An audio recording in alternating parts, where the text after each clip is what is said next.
여러분, 한순간에 모든 걸 잃는다는 게 어떤 기분일까요? 평생 성실하게 일군 가게, 그리고 노후의 꿈이 단 세 글자, 바가지라는 말에 무너져 내렸습니다. 오늘 이야기를 끝까지 들으신다면 돈보다 더 무서운 게 무엇인지, 그리고 우리가 평생 지켜야 할 게 무엇인지 함께 느끼시게 될 겁니다. 구독과 좋아요는 이 채널이 더 많은 분들의 이야기를 전하는 힘이 됩니다. 지금 함께 해주십시오. 안녕하세요. 저는 고정숙입니다. 평생 제 두 손으로 국물 끓이고 밥을 말아 손님들 앞에 내어온 장사꾼이죠. 새벽 공기가 아직 젖어 있을 때 가게 불을 켜고 첫 솥에서 김이 오르면 그제야 하루가 시작되었다 싶었습니다. 국물이 보글거리며 내는 소리를 듣고 있으면 사람 사는 냄새가 솥 안에서 피어오르는 것 같았어요. 저는 늘 그렇게 믿었습니다. 땀 흘려번 돈이면 노후도 제법 든든하겠구나 싶었죠. 가게 대출은 오래전에 갚았고 통장에는 꼬박꼬박 모아둔 돈이 쌓였다고 생각했습니다. 제 삶은 일정했고 그 일정함이 저를 지켜준다고 믿었습니다. 그 믿음이 처음 흔들린 건 어느 늦가을 저녁이었습니다. 바람이 차갑게 꺾이던 날, 평소보다 일찍 손님이 빠져나가고 의자가 텅 비어 있었죠. 저는 설거지를 마치고 의자 다리를 하나씩 올려두며 스스로를 다독였습니다. 이런 날도 있는 거지. 내일까지는 괜찮겠지. 그런데 문간에선 찬 기운만 스며들고 제 등허리에는 더 싸늘한 기운이 내려앉았습니다. 카운터 위 전화가 몇 번 울렸다가 뚝 끊기고 단골이라던 분이 예약을 미루겠다고 남긴 말이 마음에 걸렸습니다. 저는 하던 습관대로 미소를 지었지만 웃음이 입꼬리에서 멈춰 서더군요. 바닥을 빗자루로 쓸며 시선을 떨구는데 흩어진 부스러기 사이로 제 자존심도 함께 밀려나가는 느낌이었습니다.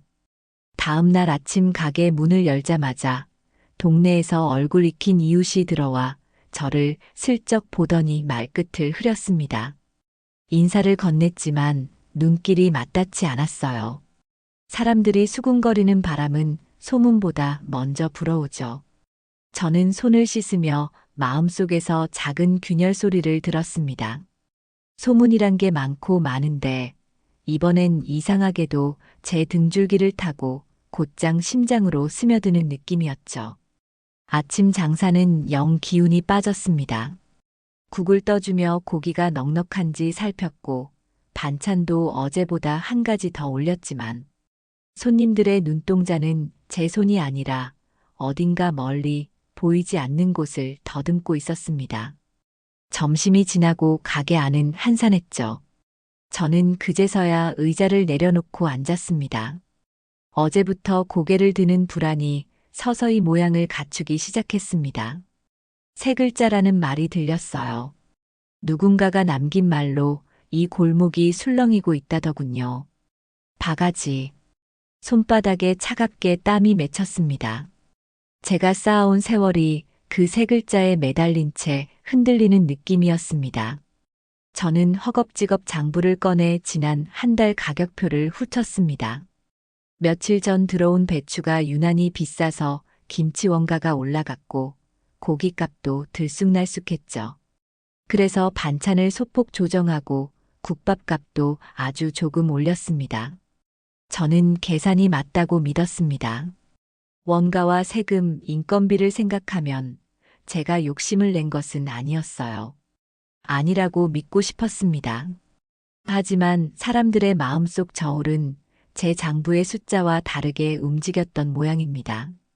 그날 저녁 단골 중 한 분이 조용히 들어와 빈 그릇을 밀어놓고 갔습니다. 맛있었냐는 제 말에 고개를 끄덕였지만 그 끄덕임에는 묵직한 갈래가 숨어 있었죠. 저는 설거지통에 물을 갈며 스스로를 변호했습니다. 저는 비싸게 받지 않았습니다. 저는 밤새 국물을 우려내고 새벽마다 시장을 돌았어요. 저는 늘 정직하게 손님을 대했죠. 그러나 제 머릿속 변명은 물 위 기포처럼 금세 터져 사라졌습니다. 끓는 국물은 진해지는데 제 마음은 오히려 묽어졌습니다. 냄비 뚜껑에서 떨어진 물방울이 지글지글 튀어올랐고 그 소리마저 제 귀에는 사람들의 수군거림처럼 들렸습니다. 바가지라는 세 글자가 천장에 매달려 흔들리며 제 정수리를 툭툭 건드렸습니다. 문을 닫고 나와 셔터를 내리는 순간 골목 바람이 뺨을 스쳤습니다. 저는 셔터 손잡이를 꼭 잡고 한참을 서 있었습니다. 속으로는 끝도 없는 질문이 이어졌죠. 언제부터였을까? 어느 사이에 균형이 무너졌을까? 제가 잘못한 걸까? 아니면 세상이 너무 빠르게 바뀐 걸까?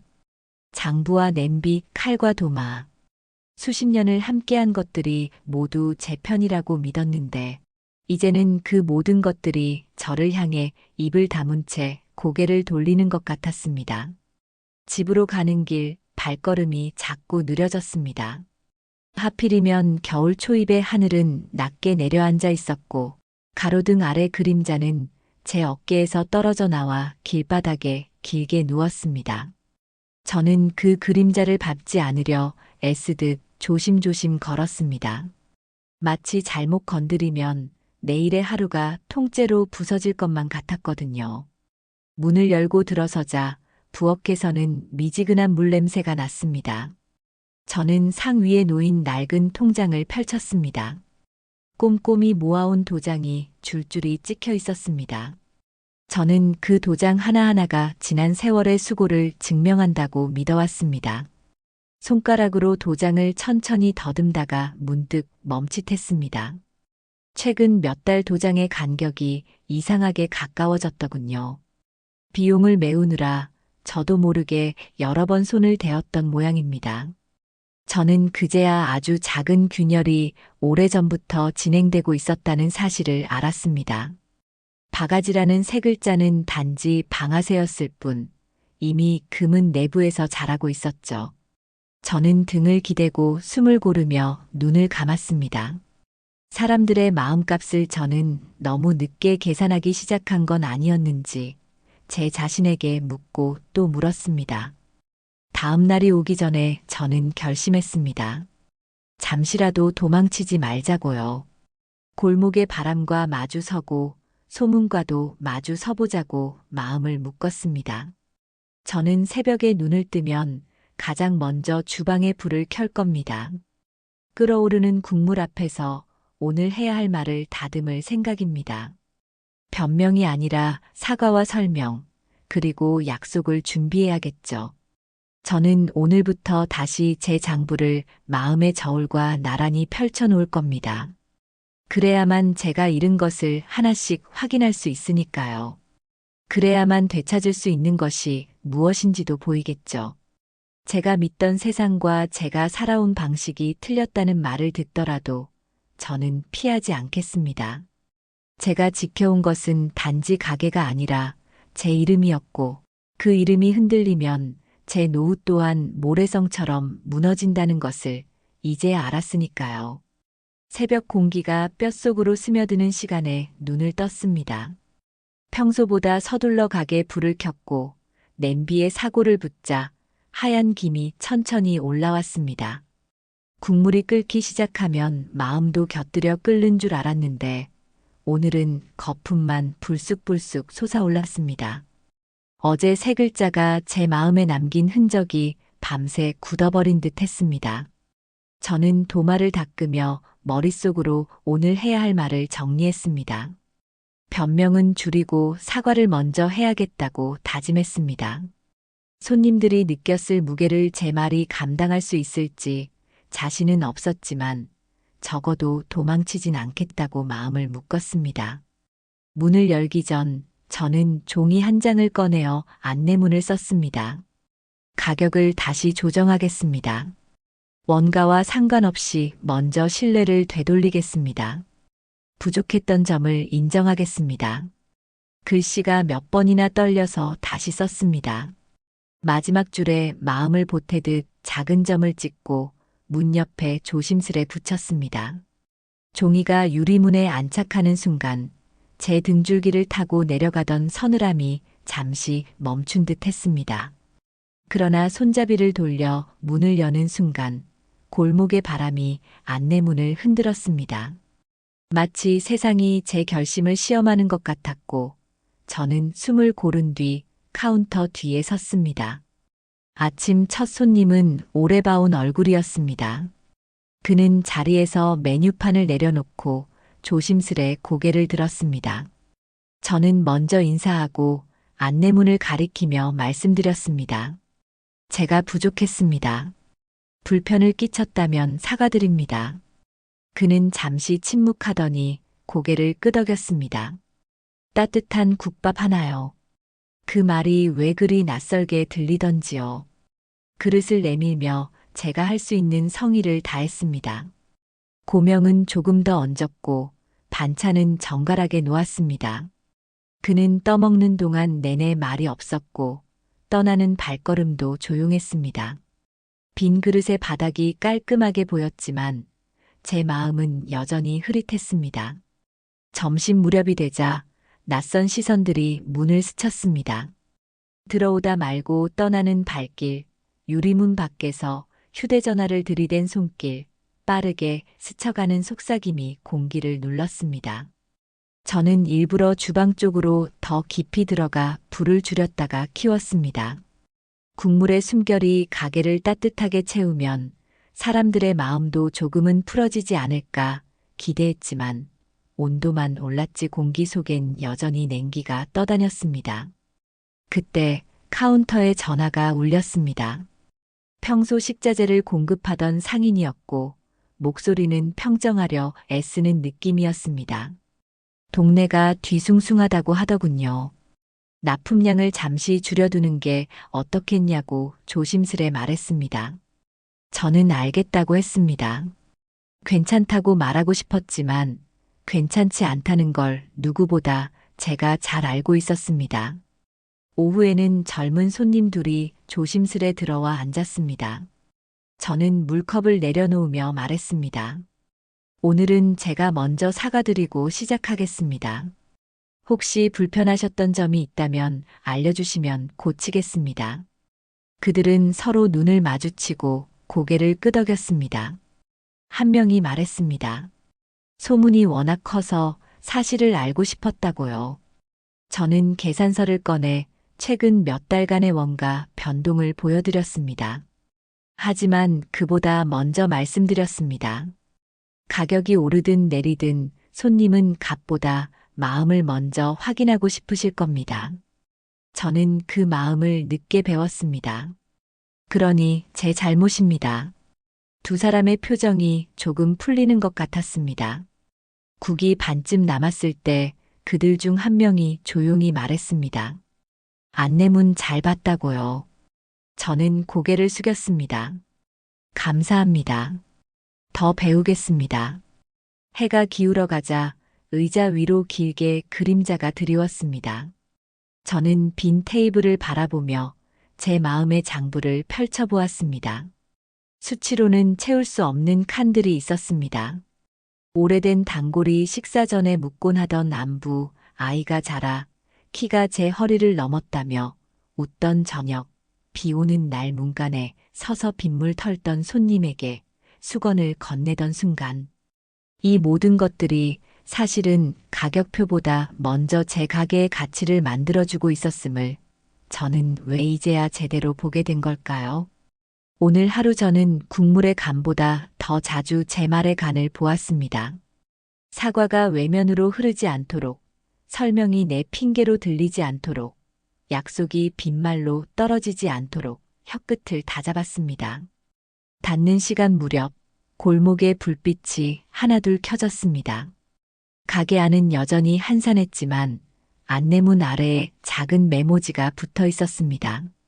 다음엔 가족과 함께 오겠습니다. 필체는 어설펐지만 정성이 느껴졌습니다. 저는 그 메모를 떼지 않고 그대로 두었습니다. 내일 올지 모르는 발걸음에게 이 작은 마음이 닿길 바랐습니다. 셔터를 내리기 전 저는 주방을 한 바퀴 돌며 손으로 설비들을 쓸어보았습니다. 손바닥에 묻어오는 미지근한 쇳내가 이상하게도 위로처럼 느껴졌습니다. 버티라는 말 대신 책임지라는 말이 저 스스로에게서 들려왔습니다.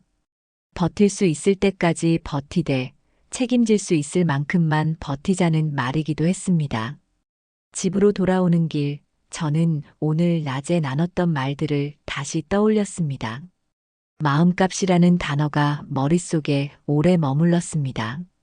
그 마음값을 어떻게 매길 수 있을까요? 어쩌면 답은 계산이 아니라 태도에 있을지도 모르겠습니다. 저는 내일부터 가격표 옆에 작은 종이를 하나 더 놓을 생각입니다. 그날의 재료와 손님에게 드리고 싶은 말을 적어두려 합니다. 밥 한 그릇 앞에서 서로의 마음을 확인하는 시간, 그 시간을 되돌리면 아직 늦지 않았을지도 모르겠습니다. 물론 세상은 제 결심보다 빠르게 움직일 것이고 소문은 제 사과보다 멀리까지 흘러가겠지요. 그래도 제가 할 수 있는 방식으로 제 속도의 성실을 다시 꺼내 놓아 보겠습니다. 오늘은 첫 대응의 하루였습니다. 달라진 것은 크지 않았고 달라져야 할 것은 산처럼 높았습니다. 그러나 작은 메모 한 장과 빈 그릇의 바닥이 저를 내일로 밀어주었습니다. 저는 내일도 문을 열 것입니다. 그리고 더 깊이 고개를 숙이고 더 분명한 말로 마음을 건넬 것입니다. 제 사과가 누군가의 의심을 다 지울 수는 없겠지만 최소한 제 양심을 다시 세울 수는 있겠지요. 그 시작이 오늘이었음을 잊지 않겠습니다. 아침 햇살이 골목길을 더디게 비추었습니다. 저는 어김없이 가게에 불을 켰습니다. 하지만 오늘의 불빛은 유난히 희미해 보였습니다. 전날 안내문과 메모가 제게 작은 위로가 되었지만 마음 한쪽에서는 또 다른 파도가 몰려올 것 같은 불길함이 꿈틀거리고 있었습니다. 국물을 끓이는 솥에서 김이 차올라 가득 퍼져나갔지만 그 김이 제 마음속의 냉기를 지우지는 못했습니다. 오늘은 어떤 표정, 어떤 말, 어떤 시선이 기다리고 있을지 생각하니 손끝이 떨렸습니다. 저는 국을 휘젓는 국자를 꼭 쥐며 스스로에게 속삭였습니다. 도망치지 말자. 어제 했던 다짐을 오늘도 지키자. 오전 장사는 의외로 조용했습니다. 몇몇 단골이 들어와 국밥을 시켰습니다. 그들은 저를 곁눈질하며 짧게 안부만 건넸습니다. 평소 같았으면 국을 한 숟갈 뜨고는 국물이 오늘도 지나네 하고 웃어주었을 분들이었지만 오늘은 그런 말조차 들리지 않았습니다. 그 침묵이 더 무겁게 느껴졌습니다. 저는 그릇에 고명을 듬뿍 얹으며 마음속으로 계속 말했습니다. 더 정직하게, 더 성실하게. 하지만 손님의 숟가락이 움직이는 소리가 오히려 가게 안을 쓸쓸하게 채웠습니다. 점심 무렵이 되자 젊은 손님 몇 명이 들어왔습니다. 휴대전화를 들고 사진을 찍고 가격표를 확대해서 찍더니 이내 음식 사진도 남겼습니다. 저는 그들의 행동이 마치 증거를 모으는 듯 보여 마음이 덜컥 내려앉았습니다. 혹시 또다시 어딘가에 글이 올라가면 어떻게 할까? 저는 용기를 내어 물컵을 내려놓으며 말을 건넸습니다. 제가 부족했습니다. 마음에 드시지 않는 점이 있으면 언제든 말씀해 주십시오. 그들은 애써 웃음을 지으며 알겠다고 했습니다. 하지만 그 웃음은 무언가 감추는 듯 보였고 그 순간 제 가슴 속 파도가 더 거세게 요동쳤습니다. 시간이 흐를수록 불안은 현실이 되었습니다. 오후 늦게 누군가의 목소리가 가게 안으로 흘러들어왔습니다. 여기 그 바가지 가게 맞지? 대수롭지 않게 던진 말이었지만 칼보다 날카롭게 제 가슴을 베었습니다. 저는 무릎이 순간 휘청거렸습니다. 주방 안쪽에서 몸을 추스르며 심호흡을 했습니다. 그러나 손님들 몇 명이 힐끗거리며 수군대는 동안 제 사과는 입술을 맴돌다 끝내 밖으로 나오지 못했습니다. 그날 저녁 장부를 펼쳤습니다. 수입과 지출은 균형을 잃은 지 오래였습니다. 며칠 전까지만 해도 이익이 남았다고 믿었던 계산표가 이제는 빚의 무게로 바뀌어 있었습니다. 통장에 남은 돈은 바닥을 향해 가고 있었습니다. 노후를 위해 차곡차곡 모아두었던 자금이 하나둘 줄어들더니 이제는 가게 유지비에 삼켜지고 있었습니다. 저는 장부 위에 고개를 떨구며 손가락으로 한 줄 한 줄을 짚었습니다.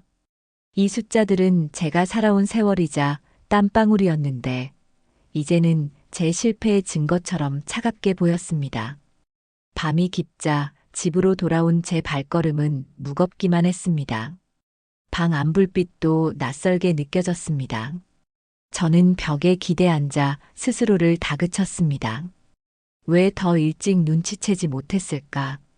왜 마음값을 계산하지 못했을까? 왜 세 글자에 모든 게 무너져 내린 걸까? 눈을 감으니 낮에 들었던 목소리가 자꾸 울려 퍼졌습니다. 바가지 가게. 세상이 저를 그렇게 부르고 있었습니다. 그러나 마음 한편에서는 아직 포기하지 않겠다는 의지가 타올랐습니다. 저는 주먹을 쥐며 다짐했습니다. 내일은 직접 더 많은 말을 건네자. 더 분명하게 사과하자. 소문이 아닌 제 목소리로 사람들을 마주하자. 하지만 그 다짐은 곧 두려움에 눌렸습니다. 과연 제 목소리가 파도에 삼켜지지 않고 닿을 수 있을까? 믿음을 잃은 세상에서 다시 믿음을 얻을 수 있을까? 그날 밤 저는 잠들지 못했습니다. 시계 초침 소리가 칼날처럼 귓가를 때렸습니다. 바가지는 물건값이 아니라 마음값이라는 걸 이제야 알았는데 이미 너무 늦은 게 아닐까? 내일의 골목이 오늘보다 더 차갑게 느껴질까 두려웠습니다. 하지만 동시에 이렇게라도 끝까지 발버둥쳐야 한다는 생각이 제 숨결을 붙잡았습니다. 저는 창가에 앉아 새벽이 오기를 기다렸습니다. 바람에 흔들리는 커튼 사이로 희미한 빛이 스며들었고 저는 속으로 중얼거렸습니다. 내일은 말 대신 마음을 더 보여주자. 그 마음이 닿지 않더라도 제 마지막 성실만큼은 지켜내자. 새벽의 골목은 여전히 차가웠습니다. 저는 전날 밤을 거의 뜬 눈으로 지새우고 주방 불을 켰습니다. 솥 안의 사골은 묵직한 거품을 올리며 천천히 끓어올랐습니다. 김이 피어오르는 그 순간 제 마음은 잠시 위로를 받는 듯 했습니다. 그러나 주방 창문 너머로 스며든 바람은 제 다짐을 다시 흔들었습니다. 오늘도 또다시 의심의 눈초리와 마주해야 한다는 사실이 저를 무겁게 눌렀습니다. 하지만 주저앉을 수는 없었습니다. 저는 국자를 쥐며 되뇌었습니다. 오늘은 더 낮은 자세로, 더 솔직한 목소리로 사람들을 맞이하자. 아침 문을 연 지 얼마 되지 않아 중년의 부부가 들어왔습니다. 둘은 의자에 앉자마자 작은 목소리로 이야기를 나누었습니다. 저는 물컵을 내려놓으며 조심스레 말을 꺼냈습니다. 부족했습니다. 그동안 마음을 살피지 못한 제 잘못입니다. 부부는 순간 말을 멈추고 저를 바라봤습니다. 남편은 잠시 망설이다가 조용히 말했습니다. 요즘 동네가 시끄럽습니다. 사실을 알고 싶어 왔다고요. 저는 숨을 고르고 말씀드렸습니다. 원가가 오르면서 가격을 조금 조정한 건 사실입니다. 하지만 제 욕심으로 부풀린 적은 없습니다. 그럼에도 마음을 지키지 못한 건 전적으로 제 잘못입니다. 그 순간 부부의 표정은 조금 풀렸지만 눈빛 속 깊은 의심은 여전히 남아 있었습니다. 점심시간이 가까워지자 젊은 손님 무리가 들어왔습니다. 그들은 메뉴판을 보며 피식 웃었고 휴대전화로 사진을 찍었습니다. 그 소리는 제 가슴속 성벽에 돌 하나가 빠져나가는 소리처럼 느껴졌습니다. 저는 마음을 다잡으며 다가가 국밥을 내밀었습니다. 따끈하게 드십시오. 국물은 오늘 더 오래 끓였습니다. 그러나 그들의 웃음 속엔 여전히 조롱이 섞여 있었습니다. 한 명이 중얼거리듯 말했습니다. 역시 여기였네. 저는 그 말을 못 들은 척했지만 속으로는 무너지는 소리가 크게 울렸습니다. 오후에는 낯선 남자가 들어왔습니다. 그는 국밥을 주문하더니 먹지도 않고 휴대전화를 켜서 영상을 찍었습니다. 저는 다가가 조용히 말했습니다. 혹시 촬영은 삼가주시면 좋겠습니다. 그러자 그는 비웃듯 대꾸했습니다. 알고 싶어 하는 사람들이 많습니다. 숨길 게 없으면 문제될 게 없지 않냐고 했습니다. 저는 순간 대답을 잃었습니다. 제 노력이 증명으로 남지 못하고 의심의 자료로 기록된다는 사실에 숨이 막혔습니다. 해가 저물 무렵 가게 문은 다시 한산해졌습니다. 저는 카운터에 앉아 장부를 펼쳤습니다. 숫자들은 이미 균형을 잃고 있었고 노후를 위해 쌓아둔 돈은 점점 줄어들고 있었습니다. 저는 통장을 열어 잔고를 확인했습니다. 얼마 남지 않은 숫자가 제 이름마저 지워가는 듯 했습니다. 수십 년 동안 지켜온 성실과 신뢰가 바람 앞 등불처럼 흔들리고 있었습니다. 그날 저녁 가게 앞 골목에서 사람들의 소리가 들렸습니다. 누군가가 크게 말했습니다. 여기 바가지 가게 맞잖아. 그 소리에 가슴이 무너져 내렸습니다. 제 이름은 더 이상 제 이름이 아니었고 가게 간판마저 세 글자에 덮여버린 듯 했습니다. 저는 주방 안쪽에서 그 소리를 듣고 주저앉았습니다. 성벽처럼 쌓아 올린 제 삶이 흔들리며 무너져 내리는 순간이었습니다. 하지만 저는 눈을 감으며 속으로 다짐했습니다. 아직 끝난 게 아니다. 내일은 직접 더 크게, 더 진솔하게 말하자. 사람들이 등을 돌리더라도 제 양심만은 지켜내자. 무너지는 성벽 위에서라도 제 이름을 끝까지 붙잡아 보자. 새벽 공기는 여전히 매서웠습니다. 그러나 그 매서움은 어제보다 더 깊게 제 뼛속까지 스며드는 듯 했습니다. 가게 불을 켜고 국을 끓이는데 솥에서 올라오는 김조차 제 얼굴을 감싸주지 못했습니다. 김은 잠시 눈앞을 가렸다가 이내 흩어졌습니다. 마치 제 사과가 사람들 마음에 닿기도 전에 흩어져 사라지는 모습 같았습니다. 저는 국자를 들고 국물을 휘젓다 말고 잠시 손을 떨며 내려놓았습니다. 오늘은 더 많은 말을 준비해야 할지 아니면 침묵이 나을지 갈피를 잡을 수 없었습니다. 아침 첫 손님은 낯선 얼굴이었습니다.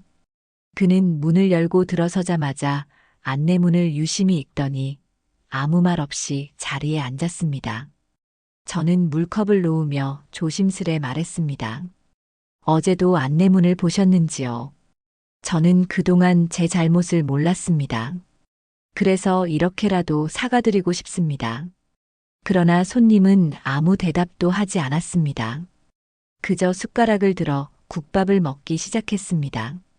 그 침묵이 더 아프게 다가왔습니다. 차라리 욕설이나 비난이라도 들었다면 그 말에 답할 수 있었을 텐데요. 하지만 침묵은 아무 대답도 허락하지 않았습니다.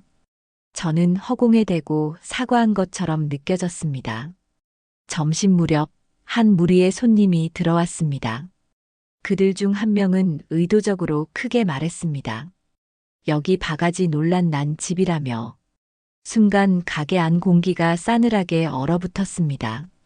저는 그들의 눈빛이 주방을 뚫고 제 가슴을 겨누는 것 같았습니다. 저는 용기를 내어 다가가 말했습니다. 제가 부족했습니다. 마음을 헤아리지 못한 제 탓입니다. 제가 욕심을 낸 게 아닙니다.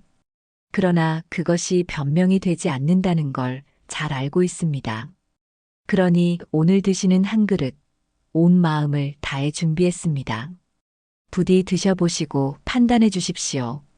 제 목소리는 떨렸지만 그 떨림 속에 제가 가진 진심을 담았습니다. 그들은 숟가락을 들어 국밥을 떠먹기 시작했습니다. 그러나 여전히 웃음과 수군거림은 멈추지 않았습니다. 그 웃음 속엔 조롱이 담겨 있었고 그 수군거림 속엔 의심이 섞여 있었습니다. 저는 그들의 웃음을 외면하지 못하고 숟가락이 그릇에 부딪히는 소리를 세며 마음을 붙잡았습니다. 제 사과가 닿지 못하더라도 적어도 제 양심은 버리지 않겠다고 다짐했습니다. 오후가 되자 가게는 다시 한산해졌습니다. 창문 너머로 보이는 골목은 평소와 다름없었지만 제 눈에는 낯설게만 보였습니다. 이곳은 제가 평생을 살아온 터전이었는데 이제는 낯선 전장처럼 느껴졌습니다. 저는 카운터에 앉아 통장을 펼쳤습니다.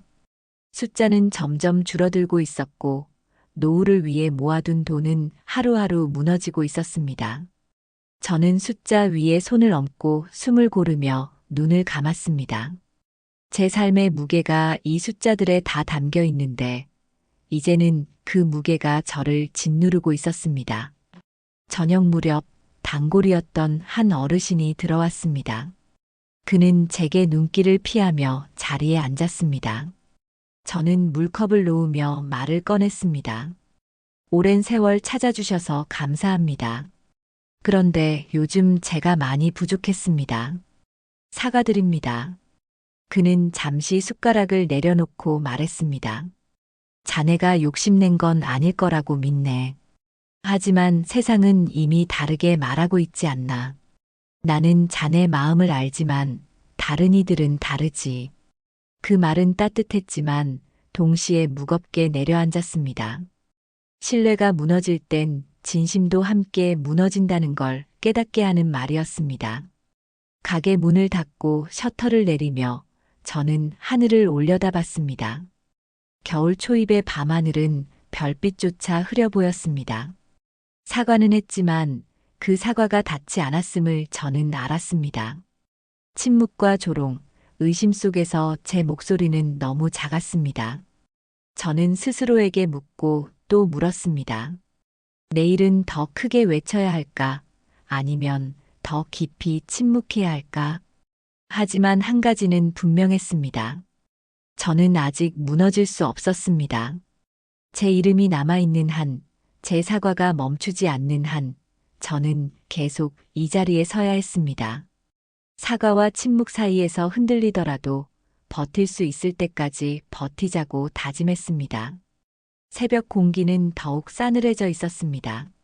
밤새 뒤척이며 장부만 떠올리다 눈을 뜨니 이미 몸은 돌덩이처럼 무거워져 있었습니다. 그래도 국을 끓여야 했습니다. 끓는 국물 냄새가 가게 안을 채우면 어제와 오늘의 경계가 희미해지곤 했습니다. 하지만 오늘은 국물이 아무리 진하게 우러나도 제 마음의 허기는 채워지지 않았습니다. 아침 첫 손님은 없었습니다. 텅 빈 의자들이 줄지어 앉아있는 모습은 마치 제 안의 고독을 그대로 드러내는 듯 했습니다. 저는 안내문을 다시 붙여두고 의자에 앉았습니다. 며칠째 적자를 메우느라 통장을 열 때마다 숫자가 줄어들고 있었습니다. 노후를 위해 차곡차곡 모아둔 돈이 눈앞에서 사라지고 있었습니다. 지난 세월 동안 은퇴 후에는 걱정 없이 살 수 있겠다며 안심하던 그 돈이 이제는 가게 빚을 메우는데 빠르게 삼켜지고 있었습니다. 점심 무렵 몇몇 손님이 들어왔습니다. 그들의 대화가 제 귀에 박혔습니다. 여긴 이제 끝난 거 아냐? 바가지라는 말이 한 번 붙으면 지워지질 않지. 저는 그 말에 고개를 떨궜습니다. 아무리 진심으로 사과해도 아무리 값보다 더 많은 정성을 담아도 이미 찍힌 낙인은 제 힘으로 지워낼 수 없었습니다. 그들의 말은 사실이었고 그 사실이 제 심장을 후벼 팠습니다. 저는 장부를 꺼내 들었습니다. 수입은 줄어들었고 지출은 늘어나 있었습니다. 전기세, 가스비, 인건비. 거기에다 적자를 메우기 위해 통장에서 꺼낸 돈의 기록이 줄줄이 이어져 있었습니다. 한 장, 두 장 넘길수록 제 손끝은 더 차가워졌습니다. 이 장부는 제 삶의 기록이었는데 이제는 제 몰락의 증거가 되어버렸습니다. 통장 잔고는 빠르게 줄고 있었습니다. 노후를 위해 지켜왔던 자금이 하루하루 사라져 가는 것을 저는 두 눈으로 확인해야 했습니다. 오후 늦게 단골이었던 한 젊은이가 찾아왔습니다. 그는 앉자마자 조용히 말했습니다. 사장님, 인터넷에 또 글이 올라왔어요. 저는 멍하니 그 말을 듣고 있었습니다. 그는 휴대전화를 제 앞에 내밀었습니다. 화면 속에는 여전히 비싸다는 말과 함께 가게 사진이 올라와 있었습니다. 댓글들은 차갑고 잔인했습니다. 저는 더 이상 무슨 말을 해야 할지 몰랐습니다. 제 입술은 움직였지만 목소리는 나오지 않았습니다. 저녁 장사는 거의 없었습니다. 몇몇 손님이 들렀지만 눈빛은 싸늘했습니다. 국밥 그릇을 내밀면서도 제 손은 무겁게 내려앉았습니다. 제가 그토록 지켜온 가게와 이름이 이제는 사람들의 조롱거리로 전락해버렸음을 인정해야 했습니다. 셔터를 내릴 때 손잡이가 차갑게 손에 닿았습니다. 그 차가움은 단순한 쇠의 온도가 아니라 제 삶의 냉기 같았습니다. 집에 돌아와 통장을 다시 펼쳤습니다. 잔고는 바닥을 향하고 있었습니다. 손가락 끝으로 숫자를 짚으며 속삭였습니다. 이 돈이면 여생은 충분히 살 수 있겠지 했던 그 시간들이 허망하게 흩어지고 있었습니다. 제가 쌓아온 노후는 이제 남아있지 않았습니다. 저는 손으로 얼굴을 감싸쥐며 눈을 감았습니다. 눈가에 맺힌 뜨거움이 손바닥으로 흘러내렸습니다. 그 순간 저는 깨달았습니다. 제가 잃은 건 단순한 돈이 아니었습니다. 평생을 바쳐 지켜온 신뢰, 성실, 그리고 제 이름. 그것들이 함께 무너져 내리고 있었습니다. 돈은 다시 벌 수 있을지도 모릅니다. 하지만 무너진 이름은 다시 세우기가 어려웠습니다. 그 사실이 제게 가장 큰 절망으로 다가왔습니다. 그러나 아직도 내일은 올 것입니다. 저는 스스로에게 물었습니다. 무너진 이름을 다시 세울 수 있을까? 아니면 이제는 받아들여야 할까? 답은 알 수 없었습니다. 다만 한 가지, 저는 여전히 이 자리에서 버티고 있었습니다. 새벽 어둠이 가시기도 전에 눈을 떴습니다. 창밖의 골목은 고요했지만 제 가슴속은 온갖 소문과 목소리로 어지러웠습니다. 가게 불을 켜고 국을 끓였으나 솥에서 피어오르는 김이 마치 안개처럼 제 시야를 가릴 뿐이었습니다. 저는 국자를 쥐고서 잠시 멍하니 서 있었습니다. 언제부턴가 국밥의 냄새가 위로가 아니라 불안의 신호가 되어버린 것을 오늘에서야 또렷하게 느꼈습니다. 아침 첫 손님은 없었습니다. 대신 가게 앞을 지나가는 이들의 시선이 유리문을 뚫고 들어왔습니다. 어떤 이는 휴대전화를 들고 사진을 찍었고 어떤 이는 발걸음을 멈춘 채 낮은 목소리로 수군거렸습니다. 그들의 표정은 호기심과 조롱이 뒤섞여 있었고 저는 의자에 앉아 그 소리를 다 들을 수밖에 없었습니다.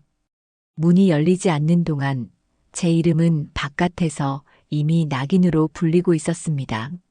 점심 무렵 무리지은 손님들이 들어왔습니다. 그중 한 명은 일부러 큰 소리로 말했습니다. 여기 바가지 가게 맞다니까. 그 말에 가게 안 공기가 얼어붙었습니다. 저는 국밥을 내놓으며 애써 웃었지만 제 손은 떨렸습니다. 사과의 말을 꺼내려 했지만 그들의 눈빛은 이미 듣지 않겠다는 대답을 하고 있었습니다. 그 순간 저는 깨달았습니다. 제 목소리는 더 이상 제 이름을 지켜주지 못한다는 것을요. 오후에는 낯선 기자로 보이는 사람이 찾아왔습니다. 그는 카운터 앞에 앉아 연신 질문을 던졌습니다. 언제 가격을 올렸는지, 손님 불만을 알면서도 왜 대처하지 않았는지, 논란에 대해 무슨 생각을 하는지. 그의 눈빛은 사실을 묻는 것이 아니라 이미 답을 정해놓고 확인하는 것 같았습니다. 저는 애써 차분하게 대답했지만 제 말은 종이에 적히는 순간 전혀 다른 의미로 변할 것 같아 두려웠습니다. 제가 가진 진심은 기록이 아니라 왜곡으로 남을 것 같았습니다. 해가 저물 무렵 가게 앞에는 낯선 사람들이 서 있었습니다. 지나가는 행인들이 그들을 향해 고개를 돌렸고 그 안에서 제 가게 간판이 손가락질의 대상이 되었습니다. 저의 이름은 이제 간판이 아니라 조롱과 불신의 상징이 되어 있었습니다. 저는 창문 너머 그 모습을 바라보며 주방 안쪽으로 물러섰습니다. 땀인지 눈물인지 모를 뜨거운 것이 제 뺨을 타고 흘러내렸습니다. 그날 밤 장부와 통장을 다시 펼쳤습니다. 숫자는 더 줄어들었고 빚은 더 커져 있었습니다. 제 노후는 이미 사라졌습니다. 그러나 돈보다 더 큰 상실은 제 이름이었습니다. 평생 정직하게 살았다 믿었는데 이제는 단 3글자에 모든 게 무너졌습니다. 바가지. 그 낙인이 제 이름을 대신하고 있었습니다. 저는 침대에 앉아 손으로 얼굴을 감쌌습니다.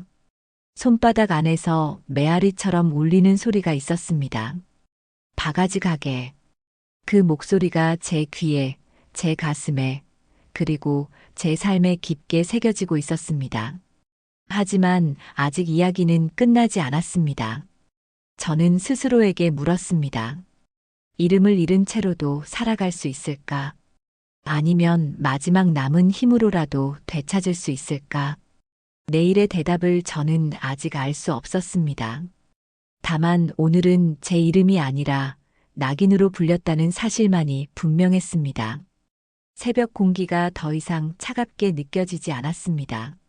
차갑다는 감각조차 무뎌질 만큼 제 마음은 이미 얼어붙어 있었습니다. 가게 불을 켜고 국을 끓였지만 솥에서 올라오는 김은 위로가 아니라 허무였습니다. 국물이 끓어오르는 소리를 들으며 저는 한참 동안 주방에 서 있었습니다.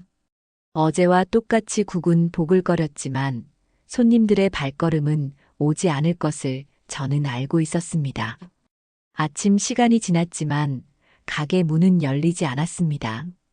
의자와 테이블은 빈 채로 줄지어 앉아 있었고 그 사이를 스치는 바람 소리가 들려왔습니다. 저는 안내문을 한 번 더 읽어보았습니다. 가격을 다시 조정하겠습니다. 신뢰를 되돌리겠습니다. 부족했던 점을 인정합니다. 그러나 그 종이는 이미 바래져 있었고 사람들의 마음에 닿기엔 너무 늦어버린 듯 했습니다. 점심 무렵 단 한 명의 손님이 들어왔습니다. 그는 잠시 안내문을 바라보다가 제게 조용히 말했습니다. 사장님 힘드시죠? 그 말 한마디에 저는 목이 메었습니다. 저는 고개를 끄덕이며 대답했습니다. 네, 많이 힘듭니다. 그러나 손님은 그 이상 아무 말도 하지 않았습니다. 그저 국밥을 먹고는 빈 그릇을 남기고 떠났습니다. 저는 설거지를 하며 그 따뜻한 한마디와 차가운 빈자리가 동시에 제 마음을 갈라놓는 것을 느꼈습니다. 오후에는 아무도 오지 않았습니다. 전화도 울리지 않았고 문도 열리지 않았습니다. 가게 안은 고요했고 고요 속에서 제 심장은 더 크게 뛰었습니다. 저는 장부를 펼쳤습니다. 적자는 더 깊어졌고 통장 잔고는 바닥을 드러내고 있었습니다. 수십 년간 모아온 노후 자금은 흔적조차 남지 않았습니다. 제 손가락이 숫자를 따라가며 떨렸습니다. 이 숫자들은 제 땀과 시간이었는데 이제는 사라진 기록이 되어 있었습니다. 저녁 무렵 저는 가게 불을 끄고 의자에 앉았습니다. 텅 빈 가게 안에서 저는 제 삶을 돌아보았습니다. 국밥을 끓이며 웃었던 날들, 단골들이 안부를 나누던 순간들, 아이들이 커가며 가게에 함께 왔던 기억들. 그 모든 것이 제 삶을 지탱해왔습니다. 그러나 이제 그 기억들조차 바가지라는 3글자에 덮여버렸습니다. 저는 셔터를 내리기 전 간판을 바라봤습니다. 그 위에 새겨진 제 이름은 더 이상 제 것이 아니었습니다. 사람들의 입에서 불린 건 제 이름이 아니라 낙인이었습니다. 바가지 가게. 그 세 글자가 제 삶을 집어삼켰습니다. 그러나 마지막으로 저는 깨달았습니다. 제가 잃은 것은 돈과 가게만이 아니었습니다. 제가 지켜온 신뢰와 이름이었습니다. 돈은 다시 벌 수 있을지도 모릅니다. 하지만 무너진 신뢰는 다시 세우기 어렵습니다. 그것이 제 노후를 무너뜨린 진짜 이유였습니다. 가게 불을 끄고 셔터를 내린 뒤 저는 골목길에 서 있었습니다. 바람이 불었지만 이번엔 그 바람이 두렵지 않았습니다. 이미 모든 걸 잃었으니 더 잃을 것도 없다고 느꼈습니다. 저는 깊게 숨을 들이마셨습니다. 그리고 속으로 중얼거렸습니다. 바가지는 물건값이 아니라 마음값이었다. 나는 그 마음값을 외면했고, 그래서 이렇게 무너졌다.